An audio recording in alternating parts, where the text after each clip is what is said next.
Hi friends, welcome back to my channel. അപ്പോൾ ഇന്നത്തെ video doormat stitching ആണ്.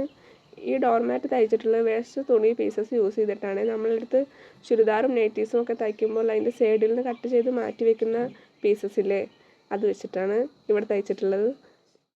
അപ്പോൾ ഈ ഡോർമാറ്റ് സ്റ്റിച്ച് ചെയ്യാൻ വേണ്ടിയിട്ട് എൻ്റെ കയ്യിലുള്ളൊരു തുണി ഞാൻ ഇതുപോലെ കട്ട് ചെയ്തെടുത്തിട്ടുണ്ട്. അപ്പോൾ നിങ്ങളുടെ കയ്യിലുള്ള പഴയ നെറ്റിയോ ബെഡ്ഷീറ്റോ ഏതെങ്കിലും ഒരു ഇതുപോലെ കട്ട് ചെയ്തെടുക്കാം. നമ്മുടെ ഇഷ്ടമുള്ള അളവിൽ റൗണ്ട് ആക്കിയിട്ട് വേണം കട്ട് ചെയ്തെടുക്കാനായിട്ട്. ഞാനൊരു പഴയ നെറ്റിയിൽ നിന്നാണ് ഇതുപോലെ എടുത്തിട്ടുള്ളത്. 2 പീസസ് ഒരുമിച്ച് വെച്ചിട്ടാണ് ഇതിൽ തയ്ച്ചിട്ടുള്ളത്. നിങ്ങളടുത്ത് ഒരു പീസേ ഉള്ളൂ എങ്കിൽ ഒരു പീസ് വെച്ചിട്ടും തയ്ച്ചെടുക്കാം.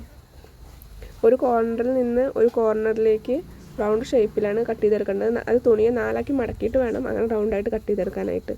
അപ്പോൾ അങ്ങനെ ഞാൻ കട്ട് ചെയ്തപ്പോൾ എൻ്റെ 2 പീസസ് വന്നിട്ടുണ്ടായിരുന്നു. അപ്പോൾ 2 ഒരുമിച്ച് വെച്ച് സ്റ്റിച്ച് ചെയ്തിട്ടാണ് ഞാൻ തയ്ച്ചിട്ടുള്ളത്. നിങ്ങളിൽ ഒരു പീസേ ഉള്ളൂ എങ്കിൽ നിങ്ങൾക്ക് ഒരു പീസ് വെച്ചിട്ടും തയ്ക്കാം.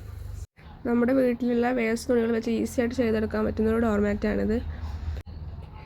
ഇതിനായിട്ട് കൂടുതലും ഡാർക്ക് കളേഴ്സ് യൂസ് ചെയ്യായിരുന്നു ഒന്നുകൂടി നല്ലത്. കാരണം ലൈറ്റ് കളേഴ്സ് ഡോർമാറ്റിന് ഉപയോഗിക്കുമ്പോൾ വേഗം ചീത്തയായി പോകും.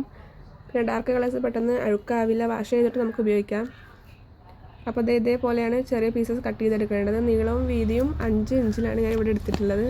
നിങ്ങൾക്ക് 4 ഇഞ്ചാണ് തുണി എടുക്കേണ്ടതെങ്കിൽ അങ്ങനെ എടുക്കാം. ഇതേപോലെയാണ് ഫോൾഡ് ചെയ്തെടുക്കേണ്ടത്.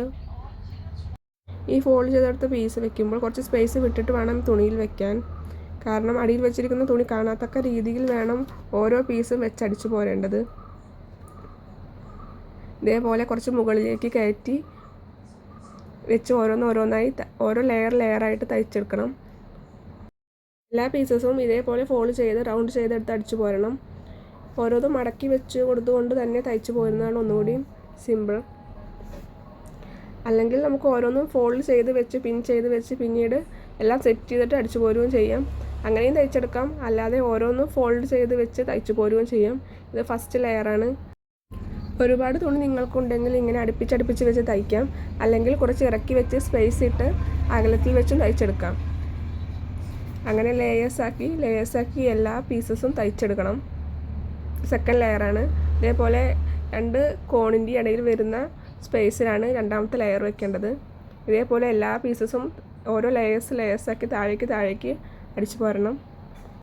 എൻ്റെ കയ്യിൽ ഒരുപാട് വേസ്റ്റ് പീസസ് നൈറ്റീസിൻ്റെ ഉണ്ടായിരുന്നത് കൊണ്ടാണ് ഞാൻ ഇങ്ങനെ അടുപ്പിച്ചടുപ്പിച്ച് വെച്ചിട്ട് തയ്ച്ചിട്ടുള്ളത്.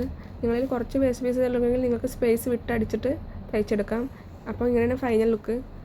നമ്മൾ വീട്ടിൽ ഒഴിഞ്ഞിരിക്കുന്ന സമയത്തെല്ലാം നമ്മൾ വീട്ടിലുള്ള പാഴ്തുണികൾ വെച്ചുകൊണ്ട് തന്നെ നമുക്ക് നല്ലൊരു ഡോർമാറ്റ് ഇതുപോലെ ചെയ്തെടുക്കാം. ഈസിയാണ്. എല്ലാവരും ഇഷ്ടമായെങ്കിൽ ലൈക്ക് ചെയ്യുക, ഷെയർ ചെയ്യുക, സബ്സ്ക്രൈബ് ചെയ്യുക. Thank you.